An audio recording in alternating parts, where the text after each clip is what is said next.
কাল 7ই জুনের আবহাওয়ার বিস্তারিত খবর। নমস্কার দর্শক বন্ধু, আজ আমরা জেনে নেব 7ই জুনের আবহাওয়ার সর্বশেষ আপডেট। রাজ্যের বিভিন্ন জেলায় আগামীকাল আবহাওয়ার বড় পরিবর্তনের সম্ভাবনা রয়েছে। বিশেষ করে দক্ষিণবঙ্গ ও উত্তরবঙ্গের একাধিক জেলায় বজ্রবিদ্যুৎ সহ বৃষ্টি, দমকা হাওয়া এবং কিছু এলাকায় ভারী বর্ষণের সম্ভাবনা রয়েছে। তাই যারা বাড়ির বাইরে বের হবেন বা দীর্ঘ যাত্রার পরিকল্পনা করছেন তারা অবশ্যই আবহাওয়ার আপডেট দেখে বের হবেন।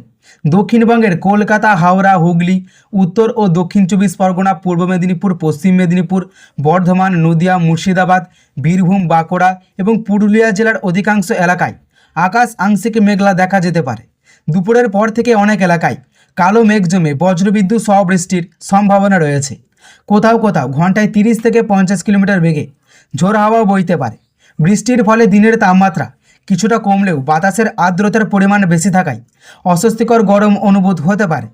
কলকাতা শহরে সকাল থেকেই আকাশ আংশিক মেঘলা থাকতে পারে। দিনের সর্বোচ্চ তাপমাত্রা 33 থেকে 35 ডিগ্রি সেলসিয়াসের মধ্যে থাকতে পারে এবং সর্বনিম্ন তাপমাত্রা 27 থেকে 29 ডিগ্রি সেলসিয়াসের মধ্যে ঘোরাফেরা করতে পারে। বিকেল বা সন্ধ্যার দিকে হালকা থেকে মাঝারি বৃষ্টির সম্ভাবনা রয়েছে। বজ্রপাতের আশঙ্কাও উড়িয়ে দেওয়া যাচ্ছে না। উত্তরবঙ্গের দার্জিলিং, কালিম্পং, জলপাইগুড়ি, আলিপুরদুয়ার, কোচবিহার, উত্তর দিনাজপুর, দক্ষিণ দিনাজপুর এবং মালদা জেলায় তুলনামূলকভাবে বেশি বৃষ্টির সম্ভাবনা রয়েছে। পাহাড়ি এলাকাগুলোতে মাঝারি থেকে অতি ভারী বৃষ্টি হতে পারে। এর ফলে কিছু এলাকায় রাস্তা পিচ্ছিল হয়ে যেতে পারে এবং পাহাড়ি অঞ্চলে যাতায়াতের ক্ষেত্রে সতর্ক থাকা প্রয়োজন। নদী ও জলাশয়ের কাছাকাছি বসবাসকারী মানুষদের জন্য সতর্ক থাকার পরামর্শ দেওয়া হয়েছে। মৎস্যজীবীদের জন্য গুরুত্বপূর্ণ খবর, সমুদ্র উপকূলবর্তী এলাকায় মাঝামাঝি থেকে দমকা বাতাস বইতে পারে। তাই সমুদ্রে যাওয়ার আগে স্থানীয় প্রশাসনের নির্দেশিকা মেনে চলার অনুরোধ করা হয়েছে। উপকূলীয় জেলাগুলিতে মাঝে মাঝে বৃষ্টির সম্ভাবনা রয়েছে। কৃষকদের জন্যও আগামীকালের আবহাওয়া গুরুত্বপূর্ণ হতে চলেছে। যেসব এলাকায় বৃষ্টির সম্ভাবনা রয়েছে সেখানে ফসলের জমিতে অতিরিক্ত জল জমতে না দেওয়ার পরামর্শ দেওয়া হয়েছে। বজ্রপাতের সময় খোলা মাঠে কাজ না করাই ভালো। গবাদি পশুকেও নিরাপদ স্থানে রাখার পরামর্শ দেওয়া হয়েছে। আগামীকাল সকাল থেকে দুপুর পর্যন্ত আবহাওয়া মোটামুটি স্বাভাবিক থাকলেও দুপুরের পর থেকে বিভিন্ন জেলায় আবহাওয়ার পরিবর্তন দেখা যেতে পারে। অনেক এলাকায় হঠাৎ করে কালো মেঘ জমে বৃষ্টি শুরু হতে পারে। তাই ছাতা বা রেনকোট সঙ্গে রাখলে সুবিধা হবে। এছাড়াও আগামী 24 ঘন্টায় বঙ্গোপসাগর থেকে প্রচুর পরিমাণে জলীয় বাষ্প রাজ্যের দিকে প্রবেশ করতে পারে। এর প্রভাবে আকাশের মেঘের আনাগোনা আরও বাড়তে পারে এবং বিভিন্ন জেলায় বিক্ষিপ্তভাবে বজ্রগর্ভ মেঘ তৈরি হওয়ার সম্ভাবনা রয়েছে। আবহাওয়াবিদদের মতে দিনের বেলায় সূর্যের তাপ এবং বাতাসের আর্দ্রতা থাকার কারণে বিকেল ও সন্ধ্যার দিকে স্থানীয়ভাবে বজ্রঝড়ের পরিস্থিতি তৈরি হতে পারে। ফলে অনেক এলাকায় হঠাৎ করে আবহাওয়ার পরিবর্তন দেখা যেতে পারে। যেসব মানুষ প্রতিদিন কাজের জন্য বাইরে বের হন তাদের জন্য বিশেষ সতর্কতা রয়েছে।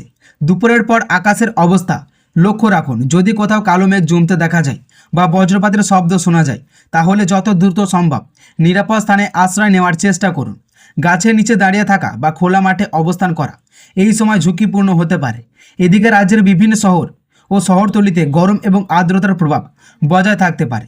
বৃষ্টি হলেও সব জায়গায় একসঙ্গে বৃষ্টি নাও হতে পারে। কোনো এলাকায় ভারী বৃষ্টিপাতও হতে পারে, আবার কাছাকাছি অন্য এলাকাতেও খুব সামান্য বৃষ্টি হতে পারে।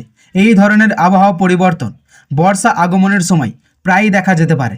পর্যটকদের জন্য গুরুত্বপূর্ণ তথ্য রয়েছে।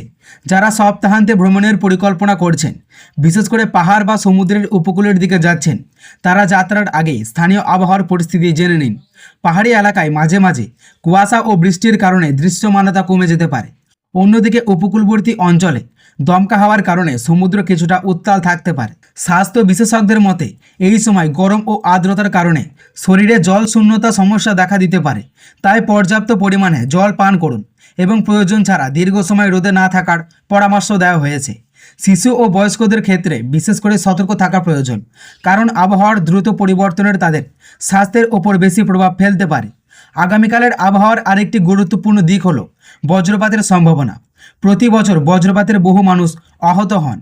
তাই বজ্রপাত শুরু হলে মোবাইল চার্জে লাগিয়ে ব্যবহার করা, খোলা ছাদে দাঁড়িয়ে থাকা কিংবা বৈদ্যুতিক খুঁটির কাছাকাছি যাওয়া থেকে বিরত থাকুন। নিরাপদ ঘরের ভিতরে অবস্থান করাই সর্বশেষ ভালো উপায়। সব মিলিয়ে 7ই জুন রাজ্যের আবহাওয়া বেশ পরিবর্তনশীল থাকতে পারে। দিনের এক সময় রোদ, অন্য সময় মেঘ এবং পরে বজ্রবিদ্যুৎ সহ বৃষ্টির সম্ভাবনা। তাই আবহাওয়ার পরিস্থিতি মাথায় রেখে দিনের পরিকল্পনা করুন। বিশেষ করে বিকেল ও সন্ধ্যার দিকে সতর্ক থাকুন এবং প্রয়োজনীয় ব্যবস্থা নিয়ে বাইরে বের হন। তো দর্শক বন্ধু, 7ই জুনের আবহাওয়া নিয়ে এই ছিল আজকের বিস্তারিত আপডেট। দিনের বিভিন্ন সময়ে আবহাওয়ার পরিবর্তন দেখা যেতে পারে, তাই বাইরে বের হওয়ার আগে সর্বশেষ আবহাওয়ার খবর দেখে নিন। বিশেষ করে বজ্রপাত ও দমকা হওয়ার সময় প্রয়োজনীয় সতর্কতা অবলম্বন করুন। আগামী দিনের আরও গুরুত্বপূর্ণ আবহাওয়ার আপডেট নিয়ে আবারও হাজির হব। ভিডিওটি ভালো লাগলে লাইক করুন এবং শেয়ার করুন। চ্যানেলে নতুন হয়ে থাকলে চ্যানেলটিকেও সাবস্ক্রাইব করুন। সবাই ভালো থাকুন, সুস্থ থাকুন এবং নিরাপদে থাকুন। ধন্যবাদ।